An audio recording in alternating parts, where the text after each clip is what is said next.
Ndabasuhuje nitwa Itangishaka Emmanuel. Uyu munsi tuje mu kiganiro flash mu baturage, nizere ko mumeze neza kandi mukomeje kugubwa neza. Nizere ko gahunda zabanje za Flash TV zakomeje kubaryohera. Now tuje muri cya kiganiro rero mukunda mwese giterwa inkunga na RTB, aho nkubwira ngo kwiga umwuga bikubera inkingi yo kubona amafaranga kandi ukava ku rwego rumwe ukagera ku rundi. Hano mwabibonye tuntu mfite, ngira ngo mbirimo biragaragara neza. Iki ngiki ni igikoresho ushobora gukoresha mu rugo, ariko ni igikoresho tumenyereye bundi kiba gikozwe mu bintu by'ibyuma cyangwa se plastike. Uyu munsi dufite igikoresho noneho gikoze mu biti. Ntiwamenya ngo babikora gute, mu kanya ngiye nawe turaje turasobanukirwa. Nizere ko nawe utunguwe kuko aka kantu n'ubwa mbere usa nkaho ukabonye. Kangaka ushobora gushyiraho umutsima cyangwa se ubugari, urumva gashyiraho kawunga sha, hanyuma mo hano ugashyiramo isosi. Sinzi niba murimo kubibona, ubundi ugatangira ukarya. Iki ni igikoresho nkubwira ushobora gukoresha imyaka 1000 kitarasaza neza, niyo cyakikubita hasi ni cyameneka. Urumva rero rwa rwego ibintu byagezeho. Ibi bintu ntago wari ubizi, ushobora kubyiga mu mashuri ya tekinike, imyuga n'ubumenyingiro, ubundi ukava ku rwego rumwe ukagera mu rundi. Aha duherereye rero ni mu Gakinjiro, ahantu hakorerwa ibikoresho bigiye bitandukanye.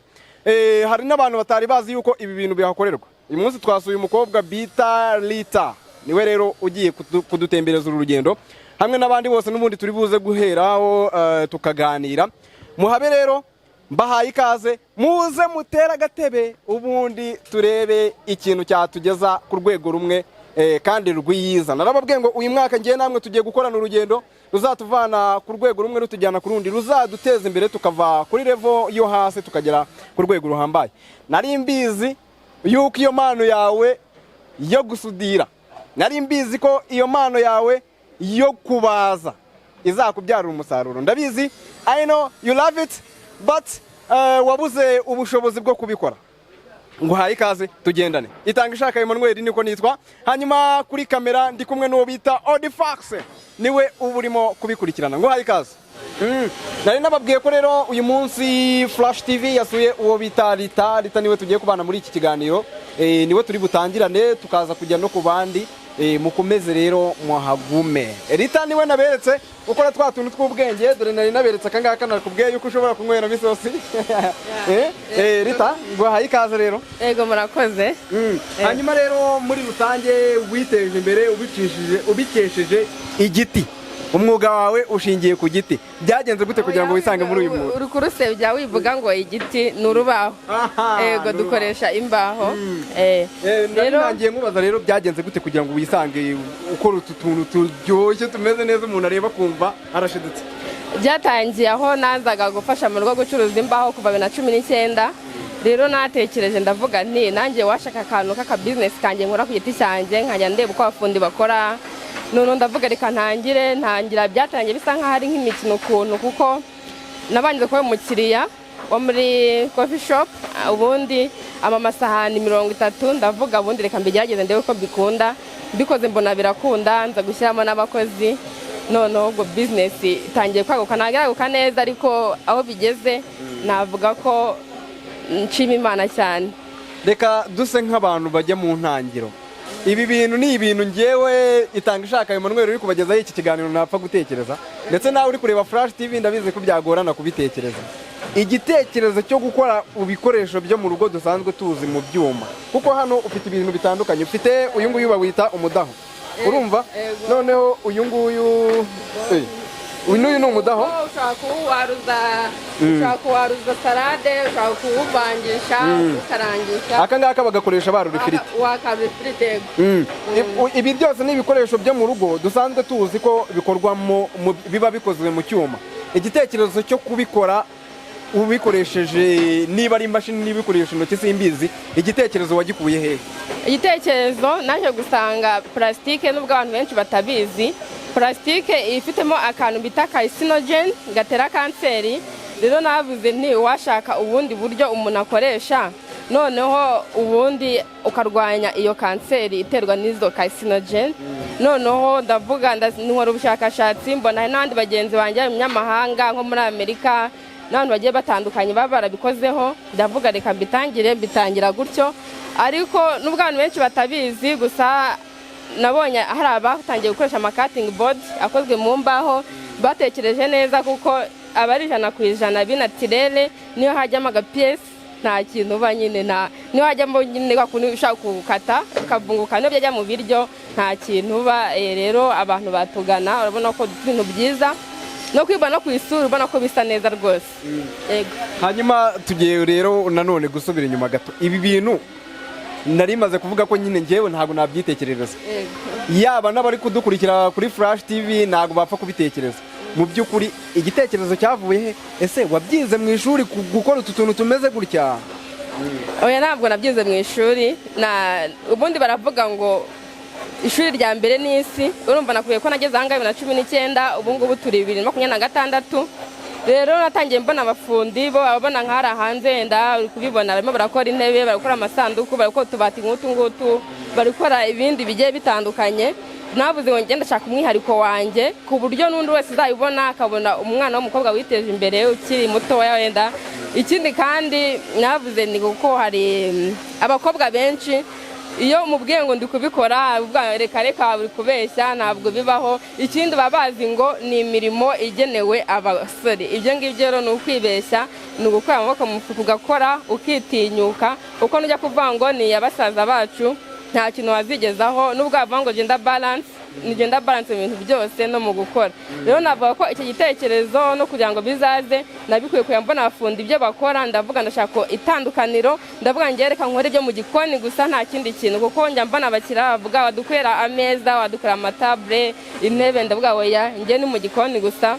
Ikijyanye n'igikoni ukimbarizaho nyine, urabona ibisorori, amakarite yose, ubwoko bugiye butandukanye, byose mbandiye. Njyewe nyine nkibibona ubundi mbibona ku mbuga nkoranyambaga zawe, naravuze ati se uyu mukobwa ibi bintu abikora ate? Kuko hari akantu ureba ukabona umuntu utamenya ukuntu yagakora. Urabona nk'iki ngiki ni igiti gisanzwe, kuba wafata urubaho, ndakubwira kangahe. Oh my god, ni urubaho. Kuba wafata urubaho ugakoramo aka kantu kazengurutse agasorori nk'aka ngaka, ntago niyumvisha ukuntu bikora, sindi nyine ntago nabasha kubyumva. Wenda ndazaho nko gutangiraho, wenda ngatangira ugakora paka ureba. Urabona nk'aka ngaka, urabona ukuntu gakoze, urabona ni design. Aka ngaka ntago gakoresha intoki ngo bikunde, bisaba ngo uba ufite imashini. Nubwo wenda nta mashini mfite nyinshi mba nazikodesheje, ariko bisaba ngo uba ufite imashini ukabanza ugapima mezire, ubundi ukagaturonira mu ntuza, ubundi ugasena, nta kindi.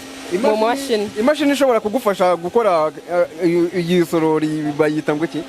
Hariyo yita CR-bar, ugenda nyine ukanyebira zitandukanye. Umva naho kina ponseze, aho kina CR-bar, n'izindi dufite amazina tuzita ariko y'amahimbano nyine tukavuga amazina yazo. Nyine bakubanga imashini nyine turuna, nyine kwanga guturuna, nyine imashini turuna. Ego gakoresha n'agaponseze n'umuseno, ubundi ugasiga amavuta. Urabona ko nk'ibi ngibi byo ntabwo bikoresha finisage neza usanzwe kubikoraho, ariko abana ibisorori, ibi ngibi bino bisorori dukora set y'ibisorori 5. Urabona bijye birutanwa, iki ni gitoya kino, hari n'ibindi byinshi zihari imbere gatoya, ni ukuvuga ngo dukora ibisorori 5, ubwo akanyuma kaba ari gato cyane. Kuko nyine hari set nk'uko ujya ubibona mu rugo, niba wenda niba babikoze by'ibyuma, niba ibyuma y'ameni yamusinzi. Ego none ubwo nyine natwe nuko ni kopi ariko ikozwe mu rubaho, nta kintu duhindura. Nk'umwana w'umukobwa, kuko ahandi hose nagiye nembera muri ibi bintu nasanze abakobwa abari bake cyane, nyine ibi bintu barabitinya. Wowe apati yuko mu rugo bacuruzaga imbaho ugatekereza ukavuga ngo izi mbaho nazibyazamo umusaruro kurusha ibi ngibi byo gukoramo inzugi, kurusha ibyo gukoramo amadirishya, imbaraga wazikuye hehe? Ni igiki cyaguteye imbaraga mu by'ukuri? Ikintu cyanteye imbaraga ni uko nakuze numva nshaka kuziteza imbere. Ntabwo nakwenda wa muntu wumva wasaba buri kimwe wabo, nubwo hari aho bigira ugasanga ukeneye support y'ababyeyi. Nabwo ndabashimira cyane kuko baramfashe mu bintu byose, n'ababyeyi barandastanding, bagusupporting uko bashoboye. Rero navuga ngo kuba nakwemba nshaka nyine kuba babyita ngo boss lady, ntabwo kandi kubyita na boss lady, ariko nakwemba nshaka nyine kwigira, kuko abana nabyo perezida wacu ahora adutoza avuga mwigire rero nabwo nari ngomba kwigira ndavuga rero muri iri soko ringana gutya ninjya gukora intebe abafundi benshi barazikora ninkora amasanduku abafundi benshi barazikora ndavuga reka nshaka ikintu cyanjye njyewe wenda ntabwo ngo njye no gukora n'abandi bahita bakora kopi ugasanga barakwiganya ibyo ukora 100%, ariko ibyinshi wavuga ko n'ababikora benshi ninjye barebeyeho kuko nabonye n'abari abana b'abakobwa baraza kavuga waduha amahugurwa watwigishije abenshi abari n'ubuntu uko umwana w'umukobwa ngiye nkunda abagore ndabakunda cyane naho muri hose ngombe ngo ndabasuhuje ndabakunda nkunda igitsina gore cyane nkunda igitsina gore gitinyuka azi icyo ashaka akavuga ngo njyewe ndashaka gukora iki ngiki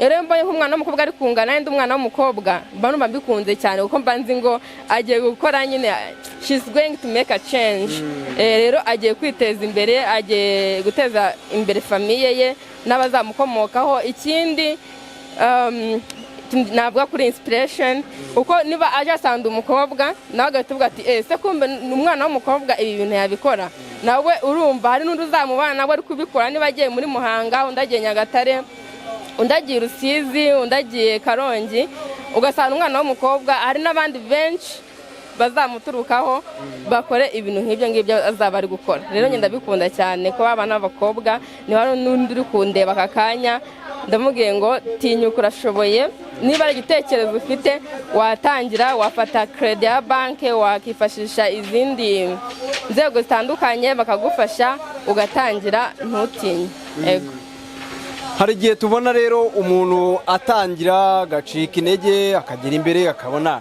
isoko wenda hari igihe unakora na produit ukabura isoko agahinda kakakwica iyo washoboye kuyagaruza bikanga cyangwa se wenda waguze imbaho utangiye kubera ko ibintu wenda nta handi hantu wabibonye ari wowe bwa mbere urimo kubikora wabikora bigapfa imbaraga noneho okay reka tubanza turebe muri urwo rugendo rwose ni ryari wageze kumva noneho ewan ndapfuye ibintu ndumva nabivamo ndumva nabireka byari byagenze gute icyo gihe rero aka kazi kacu dukora nabako kagoyemo gakeya nubwo nage gake cyane karagoye uko umukiriya araza ayibona ku ifoto wabimwereka ngo ubu ngubu wenda ashaka kwa kino gisorori ugasanga hano kutagize mezire wazikurikije wakoresheje muvura kandi nashakaga ribuyu ugasanga we nta n'ubwatsi n'ubwoko bw'urubaho ariko gukora umwari ubona nago bisa umuhondo isa umutuku ngiye nkoresha izi karite gusa kuko muvura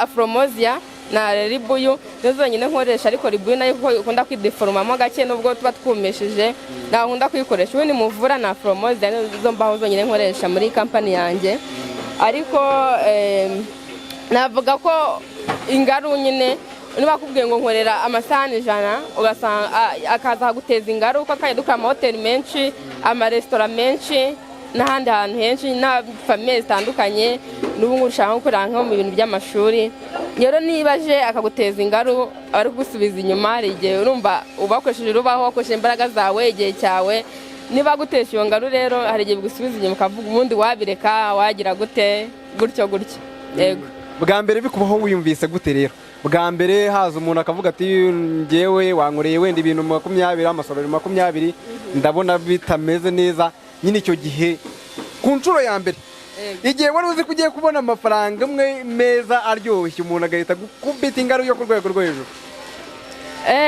nyine urababara cyane ukatekereza imbaraga watakaje n'igihe uvuga ngo reka mbanjye kuryamaho wenda mbande uhuye no mu mutwe mbande mbyakire kuko urumva ntabwo uhita ubyakira ako kanya ariko aho ngaho icyo gihe ikintu navuga ngo cyahise kingarura mu kazi ndetse ngira amahirwe ibyo ngibyo twe twakoze nubwo batabiguze yaduteje ingaru twawe nta kundi ntabwo wasubiza amafaranga kuko twebwe uduha avance andi ukatanga nyuma rero we yari yishyuye amafaranga yose ukavuga rero nawe ndeba gusubiza amafaranga nta kundi reka nemere mpombe aya masaha nayo najya no mu rugo nkayakoresha cyangwa n'undi washaka nk'ayangaya akayakunda akaba bitwaye rero tujyana amahirwe n'umuntu uri kwihuta aba arabitwaye ndavuga ahubwo ndabona bigenda ubwo nteze ingaru n'ubundi uko bigenda ubu ngubu ibi bisorori urabona ibi bifite umukiramuka ejo azabitwara ni ibisorori 5 niyo komande ye ashaka kuba ntabikunde akavuga aho byagenze gutya kano mugahindure gutya nuza akavuga ngo umufuniko ngo ko ujemo gutya ngo ibiryo biraba bikeya ubivuze ko rugororo ngo ibyo biraba bikeya mwegeze inyuma ashaka no kwana kano gato tuba twaje wenda twakadefu gato kwakundi imashini ikubitaho ugasanga birapfuye agahita akubwira ngo rero ngo yango hindura aho ngaho nta kibazo tubigira kuko tubishyira ku ruhande hari undi uza nta n'ikintu agusaba agahita agitwara cyane ko aba ari ibintu byiza cyane. Turi mu gihugu cyiza cyane kirimo kugenda gitera imbere ku rwego rw'ikoranabuhanga. Nahoze mbona nyakubahwa perezida wa Repubulika y'u Rwanda agaragaza ko igihugu cyacu kigomba kugera kure biciye mu ikoranabuhanga. Hanyuma kandi nahoze mbona ababishinzwe bavuga ko bashaka kuzana internet ya Starlink, kuvuga ati reka tuzane internet ikoresha satellite. Ni na internet iri kugenda yaguka ku rwego rwa Afurika y'Iburasirazuba, nko muri Uganda nabonye barimo gushaka kuyizana, no mu Burundi naho bavuga ati internet iri hasi n'iki byose, reka tuzane Starlink idutabare. Ku rwego rwawe rero ikoranabuhanga na internet aho bigeze muri iki gihe, urubyiruko rukunda kuyibyaza umusaruro, wowe kuri wowe bimeze bite? Kuri njyewe na nizindi nyungu zigetse ku zindi, uko abakiriya benshi tubakora kuri social media bajya kuri website zacu bakareba, bakajya kuri Instagram cyane niyo nkunda gukoresha, niyo ndi active. Niyo wavuga amazina yayo? Monda Wooden Plates. Bagenda kuri Instagram ukadufollowinga, ikindi dufite promotion. Umuntu uri kutugurira hano yarangiza akagenda akakoresha product zacu mu rugo we, yarangiza agafata ka video yashobora gutsindira 50,000. Wow! Umva utu tuntu niba uri kutwariraho ugafata ka video ukapostinga kuri Instagram yawe ukadutaginga Mondo Wooden Plates, yagiye kuri Instagram 5,000 nabitsindiye. Oya nyine woke tuzakora top 5 wese azatsinda 50,000. Yego nyine tuzatsinda, kandi abazatsinda amafaranga tuzabashyiraho nyine batsinda abantu 5. Nge nahita ngenda nkanabyina ahubwo ndi no kubirira. Ikindi ugomba kubaguze hano, ugomba kunaga kuvuga ngo ubwo shyiraho se ikirango kugira ngo tumenye ko ari wowe. Ariko twakutukuzi kame wenda ushaka no ukagura madamu cyangwa uko udakunda social media ukabwira umwana wawe ati gira, ariko nta kirango dushyiraho. Ahubwo natekereza uko utugenda dutera imbere, urumva nakubiye ko nta mashini nyinshi dufite, ariko ndikubitekerezaho ukuntu wenda hano munsi ushaka gushyiramo logo yacu, ku buryo n'ahandi hantu ushaka nko kugenda nko muri resitora wamara kurya ukakitegereza ukavuga akantu kari keza, wareba nko munsi ugasanga harimo logo, ukavuga ngo reka abantu nzaca ukuntu bageraho baduteza imbere. Ngira navugaga rero ku ikoranabuhanga abenshi uko hari nk'abanyamahanga benshi cyane abanyamahanga no bakunda ibintu byacu, ageraho akumirwa akavuga se ibi bintu uko bibaho, hari n'ubaza kudusura, hari n'uza agahita vangewe nitanze aya mafaranga umwana w'umukobwa mutoya witeje imbere, nko kumushyigikira, kumutera courage kugira ngo azakomerezeho. Yego.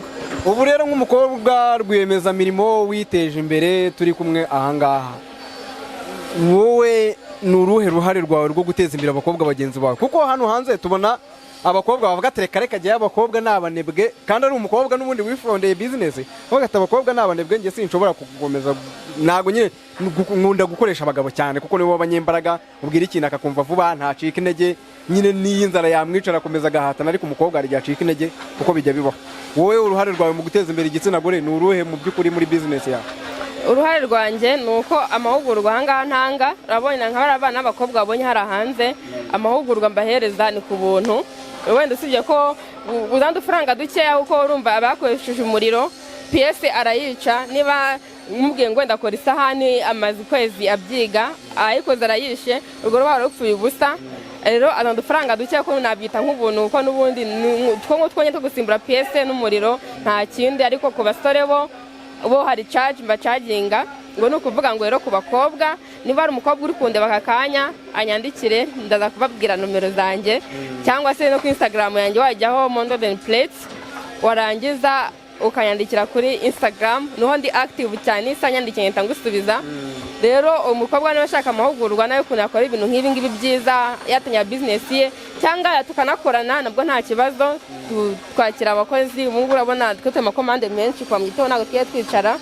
Ushaka gukorana natwe yaza akanaregeraho experience, isaha n'isaha ashaka no kuvuga ngo ndashaka gukora ibintu byanjye, namusapoting uko nshoboye. Urwo nirwo ruhare navuga ntanga ku bandi bakobwa bagenzi banjye. Yego. hano muri iyi kampani yawe ubiza ukoreshamo abakobwa bangahe cyangwa se nabo stage bose niyo wabashyiramo abahungu babari bangahe cyangwa se igitsina gabo? Abakobwa ubu ngubu ni 6, ubwo nanjye ndimo, ubwo turi 6, igitsina gabo ni 2 kuko 3 bakeneye, ntabwo wagenda ngo uterere mu mvura yose ujye kwikatisha, ntabwo wagenda gute, kandi nawe yaje akatubwira ko nk'umusore turi gukorana yatangiye nyine we ashaka amahugurwa, ndavanga ino birangira dukoranye, ubu ngubu akora full time. Rero nabone hari undi muntu ushaka kuba yatugana akabaza kudufasha mu kazi kacu, tubahaye ikaze. Ubwo izi saha bafite akazi muri kampani yawe ni bangahe? Wenda abakora stage bo niyo utabavugamo ntacyo? Abakora stage navuga ko abantu bose batangiye bakora stage muri abo ngwana nakubwiye 6, kambwiye 5 ko nanjye nikuyemo, abo bose uri kuvuga bose turakorana. Ubu ngubu nabahaye makazi byarangiye nibyo bahisemo. Wow. Ariko harimo umwe wahisemo kwikorera, nubwo yagiye bikamunanira akajya avuga mujye mumfasha gutya, ariko tukamufasha nta kibazo. Ariko abo ngabo bo baranahembwa, ntabwo bavuga na stage, ubona baranahembwa kuko niba yahereye mu gitondo ugasanga agufasha gukora pièce nk'izi ngizi, kuko njye niga muri kaminuza, niga muri Kepra. Rero akenshi nta nkunda ko amari ngiye kujya kwiga, mfite inshingano nyinshi, hari n'igihe nkina kujya kuvugana na manager ahantu hagiye hatandukanye. Ubwo rero no kuvuga ngo niba yahabaye akabikora neza, nta mpamvu yo kutamwishyura, ngenda bishyura. Ubwo uzashaka kugenda azagenda, n'abandi bazajya baza, niyo ashatse kwikora nta kibazo. Ngiye ni ibintu nkunda cyane kuko cya kibazo nakubwiraga cyo kurinda kanseri nakubwiye, urumva najya gukora mu kandi gace, mu kandi karere, azamfasha gutanga umusanzu ku gihugu cyanjye. Rero ni ibintu nkunda cyane. Iyo numvishe ngo ugiye kwikorera, ntabwo nababara ngo mbuze umukozi, ahubwo nzanamo abandi nabo kugira ngo batange uwo musanzu ku gihugu cyanjye. Reka tugaruke ku ntebe y'ishuri. Ubwo ngubwo ndumva ari muri segonderi kuko mu ngubu kaminuza ni buri kwiga. Wowe urimo kwiga kaminuza. Tugaruke ku ntebe y'ishuri muri segonderi. Muri segonderi wize biki? Nize icyo bitaga MCE mu magambo magufi yahinnye y'impine. Yeah, that's it exactly. Yego nize muri kaminuza, njye nakuze ubwo kuva icyo gihe 2019 nigaga mu wa 4 segonderi, ndangiza mu wa 6 2022 bitewe na covid yatudindije, undi nayo gusoza 2021. Ariko nye numvaga nzakurikirana, numva nkunze ibintu bya ekonomi, nshaka gukora kwa manager, nshaka gukora muri banke, ntabwo nigeze ntekereza ko nakikorera. Rero nakurikiranye ibyo ngibyo. Se hari imashini nshyashya wabonye, hari ibyo ujya gukora bikanga ukavuga ati nkeneye imashini imeze gutya? Nkuko nabikubwiye, hari imashini ziba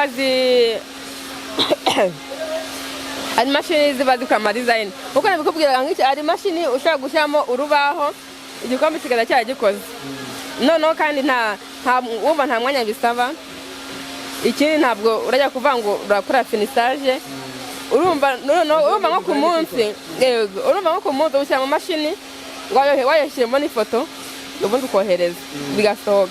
Urumva rero nk'iyo mashini yibonye, nubwo ibihenze, nk'iyo mashini yibonye, urumva nko ku munsi ushobora gukora nk'ibikombe nka 300, ariko ngo ubu ngubu ushobora no gufata umunsi wose wenda agikoresheje intoki ugasanga ukoze igikombe kimwe. Yego, ariko mba ufite nk'iyo mashini nko ku munsi wanakora n'ibikombe 100 cyangwa binarenga na 100 bitewe ako ufite n'izo mbaho. Nanone da ugomba kugira urwo rubaho ukajyana n'iyo mashini. Urumva in the future ntabwo nzi ngo ni ryari, ariko urumva niyo gahunda, niyo ntego yacu, kugira buri kimwe cyose gisabwa ku buryo wanava hano mu Rwanda ukabijyana muri Tanzania, ukabijyana mu Burundi, bijyane muri Kenya, bijyane muri Senegal, bijyane muri Ghana, bijyane muri South Africa, bijyane muri Madagascar, nyine ka brand nini. Yego. N'ubu ngubu ntabwo ndamenyera uburyo ibi bintu bikorwa, hari ibyo wansobanuriye nkumva, ariko urabona nk'aka ngaka ushobora kuba ufite urubaho ukagakoramo, byo ndabyumva, ariko hano ho urubaho rukorwamo ruba rungana rute? Urubaho ndakwereka nakagiga nyine, urumva ni muvura ifite metero 4 n'igice, ifite metero 4 n'igice, ifite metero 20 nyine, biterwa n'uko rubaho rungana.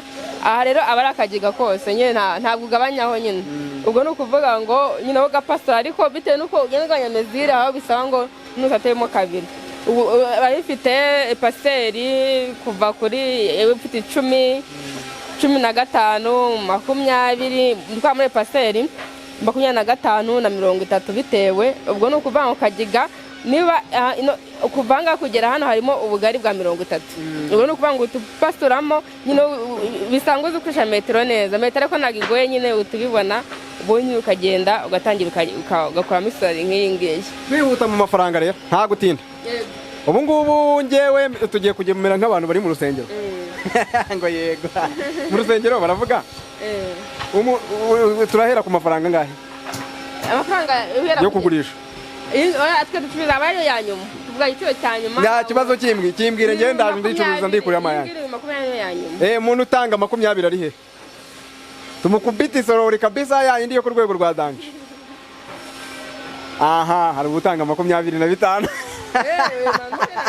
Benisek mbingi 25 bitewe n'ingano yayo ariko estate turagukatura. Hari umuntu ugenda agura kamwe nako mwakemera cyane rwose. Iyo ugura kamwe nka gutya urumva iyi ngiyi utanga 20 cyangwa iyi ngiyi 25 cyangwa ini yawe nini cyane yindi ishobora gushyamo n'abashyitsi nka 5 banarenga cyangwa 10, iyo ngiyi ni 30. Aba ariyo ya nyuma ikozwe muri muvura ni Rubaho. Abaruzi bararuzi bazi ukuntu ruhenda, rero nuko babimeze. Noneho twagiye kuri izi sorori zazindi harya wambwiye byose zigura ngaha. Iyo set igura 100,000. Twagiye ku noti yawe y'ijana. Are amafaranga 100,000 ngewe uri aha ngaha ntago ari uguta business yawe hanze. Ngewe uri aha ngaha ndabona nashoye amafaranga ngahe hajyemo abakozi hajyemo ibikino byose havemo imisoro nayo tugomba kuyibara kuko irishyurwa. Ndaza kusigarana amafaranga ngahe mu mufuka company yanjye igakomeza kuraninga. Nibigenda bite? Iyi amasorori 100,000 ndabyishyuye. Nyine umukiriya araje arabitanze. Ngewe business owner ndasigarana amafaranga ngahe mu mufuka imbere n'inyuma. Ninge nakubwiraga nyine ni banga ry'akazi. Renji. Uko urumva ino sorori nimubwira ngo ngewe magazi 5,000 ngiye kwimugurisha 20,000 cyangwa 25 cyangwa 30. Atavuga ati umubwiye ngo ino sorori magaze 5 atagushyiraho 5,500 buriya cyangwa 1,000 kandi twega ari ukuntu uba wabaza. Uko nguko ubara nyine wowe. Nago ibanga ry'akazi. Reka nkwereke kugira ngo ibintu twumvikane bigende neza. Kuko naka kubaza n'iki gikombe nakikubaza. Iki gikombe ni 7,000 yonyine. 7,000 iyo umukondo bikoranye nyine bidateyeho 6,000. None se kuba umukondo iyo hatari umukondo yego. Ndabyumva. Umukondo ajya bikoranye n'igi umukondo twawumetsaho tukora uko twawumekaho. Bita bihenda kuko abari akandi kazi. Hari uburyo umukondo mushobora kuwukora bifatanye gutya bikoranye. Nabyo nkunda kuko nabikubwiraga kuva kare mu ntangiriro. Ni nabyo byoroha. Yego nibyo byoroha kuko urumva niba ugiye guturana igikombe cyonyine urumva noneho n'izi design nazo bazongera amafaranga. Nukuri mbabarira basi uru rubanza uruce pe neza ubu nutaruca urumva ndi butahe gute ndagera mu rugo se mbabwire ko njyanye iki. Oya ibanga ry'akazi kuko wamukira wowe rukundeba ni nkubwira ngo ino story ihagaze 5 ntago uzayishyura. Reka basi tubyumvikana. Sibyo wowe urambwira ngo ni hagati urumva ni 1,000.